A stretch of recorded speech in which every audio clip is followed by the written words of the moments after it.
Hello friends, मैं हूँ रीना और आज हम ब्लॉक पैलेट को और डिटेल में स्टडी करेंगे। यहाँ पर हमारे पास कोड में ऑप्शन है मोड, जो कि फर्स्ट ऑप्शन है। आज हम इस मोशन के बारे में ही पढ़ेंगे। तो हमारे पास सबसे पहले मोड में एक ब्लॉक है जो कि है मूव 10 स्टेप।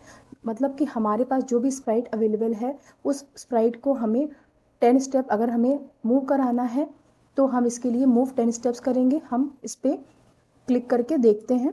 ये हमारी जो कैट है वो 10 स्टेप्स आगे बढ़ रही है।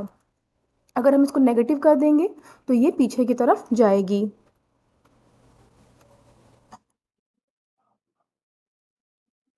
इस तरीके से हम मूव ब्लॉक को यूज़ कर सकते हैं अपनी कोडिंग में।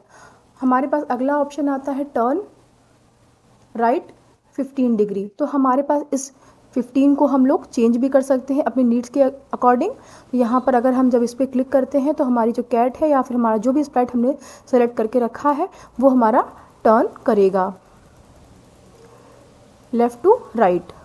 और अगर हमें इसे राइट टू लेफ़्ट मूव कराना है, टर्न कराना है, तो हम इसके लिए इस दूसरे ब्लॉक को सेलेक्ट करेंगे। और हमारे पास अगला ऑप्शन आता है गो टू रैंडम पोजीशन। मतलब कि हमारी जो कैट है या फिर हमारा जो भी सिलेक्टेड स्प्राइट है वो रैंडम पोजीशन पे मूव कैसे करेगा। हम इस पर क्लिक करेंगे तो हमारी जो कैट है वो रैंडम पोजीशन मतलब किसी भी पोजीशन पे वो जा सकती है। तो ये हमारी रैंडम पोजीशन पे हमें सेलेक्ट करने के लिए हम इस पर इस तरीके से करेंगे तो ये हमारा सेलेक्ट हो जाएगा। अगला हमारा ऑप्शन आता है गो टू।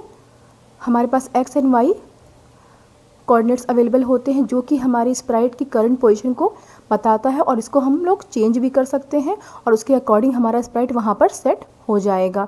हमारे पास यहाँ पर इवेंट होता है। इवेंट में हमारे पास पहला ऑप्शन होता है व्हेन फ्लैग क्लिक्ड।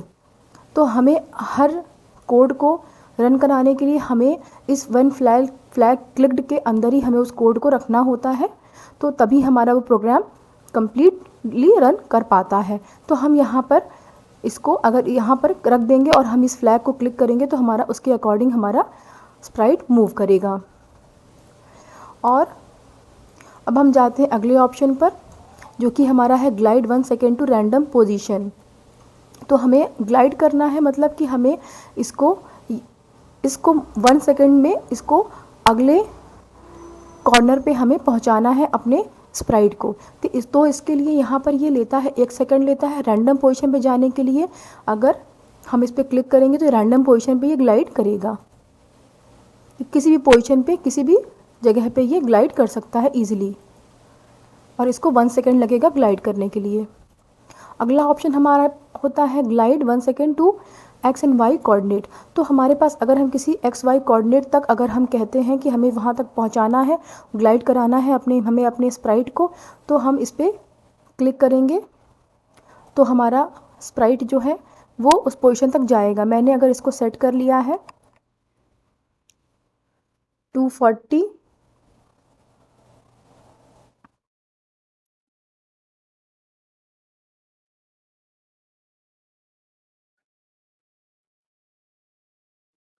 एंड 180, तो ये हमारा ग्लाइड करेगा। इस तरीके से हमारा स्प्राइट ग्लाइड करता है। हम जो भी कोऑर्डिनेट्स यहाँ पर देंगे उसके अकॉर्डिंग हमारा स्प्राइट मूव करता है। और हमारे पास पॉइंट इन डायरेक्शन है हमारे पास अवेलेबल 90 डिग्री। तो इसका मतलब ये हुआ कि जब हम इस पर क्लिक करेंगे तो हमारा जो भी स्प्राइट है वो बिल्कुल 90 डिग्री एंगल पर वो अपना सेट हो जाएगा। और अगर हम यहाँ पर अगला ऑप्शन हमारे पास है पॉइंट टुवर्ड्स माउस पॉइंटर। तो अगर हम इसे सेलेक्ट करते हैं यहाँ पर व्हेन फ्लैग क्लिक्ड के पास, आप इसे देख सकते हैं मैंने इसे सेलेक्ट किया है when flag clicked point towards mouse pointer. तो मैं इसे फॉरएवर करूँगी क्योंकि मुझे ये बार बार मुझे इसी को रिपीट करना है। तो हमारे पास कंट्रोल में ऑप्शन होता है फॉरएवर। मतलब हमें अगर किसी भी चीज़ को अगर बार बार कंटिन्यूसली उसी चीज़ को रिपीट करना है तो हम उसके लिए फॉरएवर को यूज़ करते हैं जो कि हमारा आता है कंट्रोल में। तो कुछ चीज़ें हैं जो कि हमें बाद में अभी सीखनी है बट हमें उसको यूज़ करना ज़रूरी है जब हम मोशन यूज़ कर रहे हो तब भी। तो मैं उनको इसलिए अभी बता दे रही हूँ, फिर हम इनको बाद में डिटेल में भी स्टडी करेंगे। तो मैं अगर इस पर क्लिक करती हूँ तो हमारा जो स्प्राइट है वो माउस को फॉलो करेगा। और इसके साथ ही साथ अगर हम चाहें तो यहाँ पर इसको मूव 10 स्टेप्स अगर मैं इसमें ऐड कर देती हूँ तो फिर हमारा स्प्राइट मूव भी करेगा, माउस पॉइंटर के आसपास मूव करते हुए इसको फॉलो करेगा। तो मैं इसको अब क्लोज कर देती हूँ। मैंने इसको बंद कर दिया इस रनिंग प्रोग्राम को। और अब अगला ऑप्शन हमारा आता है change y by 10 and xy by 10। तो हमारे पास अगर x डायरेक्शन में हमें अपनी स्प्राइट को मूव कराना है या उसकी पोजीशन को चेंज करना है x डायरेक्शन में सिर्फ, तो हम इसको चेंज x बाई 10 लेंगे। और अगर हमें y डायरेक्शन में चेंज कराना तो हम चेंज y बाई 10 लेंगे। अगर हमें नेगेटिव चेंज कराना है, मतलब अगर हम राइट साइड में चेंज कराना चाहते हैं x डायरेक्शन में, तो हम पॉजिटिव 10 लेंगे। अगर हमें लेफ़्ट साइड में चेंज कराना तो हमें नेगेटिव 10 लेंगे यहाँ पर। तो हम इसे देख सकते हैं इस तरीके से, ये हमारा चेंज हो रहा है x डायरेक्शन में। y कोऑर्डिनेट्स हमारे यहाँ बिल्कुल चेंज नहीं होंगे। अगर मैं इसे -10 कर दूँ तो ये हमारा इस तरीके से मूव करेगा। और अगर वही y डायरेक्शन को अगर मैंने नेगेटिव कर दिया है तो ये डाउन साइड में जाएगा। और अगर मैं इसे पॉजिटिव रहने दूँ तो ये अप साइड में जाएगा। अब हमारा अगला ऑप्शन आता है set x2 and set y2।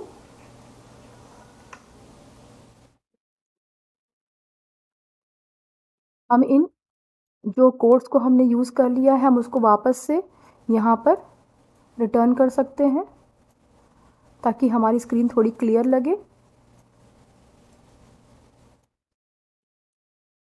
और अब हम यहाँ पर देखते हैं हमारे पास सेट x2 -5 है और सेट y2 -5 है एंड सेट x2 -21 है।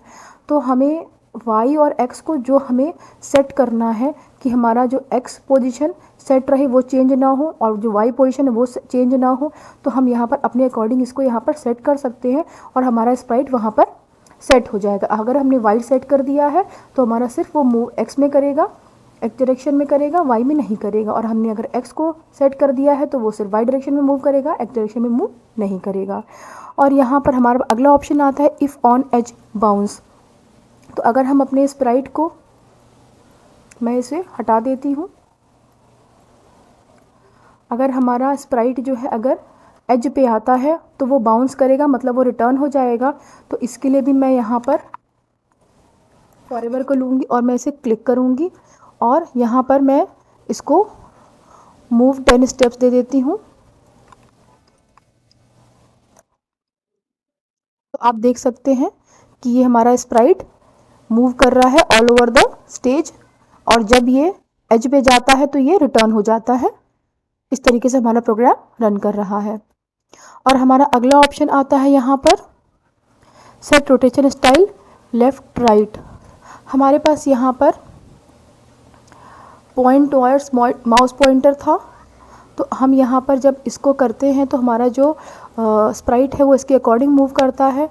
और अगर मैं set rotation style left right अगर कर दूँ इसमें तो ये सिर्फ लेफ़्ट और राइट आएगा, ये चारों डायरेक्शन में ये मूव नहीं करेगा, सिर्फ ये लेफ़्ट राइट मूव करेगा।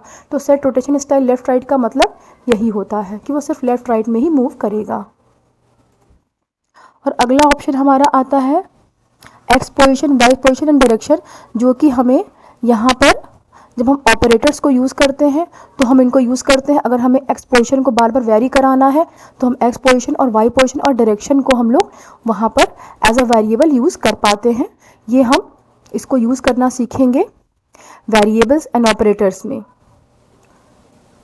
अगर आपको मेरा वीडियो पसंद आया हो तो please like, share and subscribe करना ना भूलें। Thank you so much.